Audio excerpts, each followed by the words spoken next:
Hindi pa rin ba natin matanggap na unfair talaga ang buhay? Na hindi talaga pantay-pantay ang pagbibigay ng biyaya ng Diyos? Ganyan talaga, besh. Pero huwag kang masyadong malungkot. Dahil kahit wala tayo na meron sila, meron din tayo na wala sa kanila.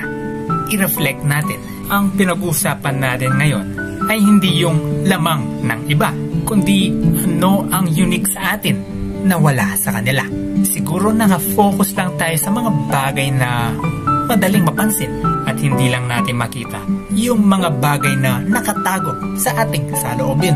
Besh, mahirap mong makita ang pwede nating mapagmalaki sa iba. Maniwala ka at hanapin mong maigi. Andyan lang yan. At baka natatabunan lang ng mga expectations mo. Ano sa tingin mo? God bless po.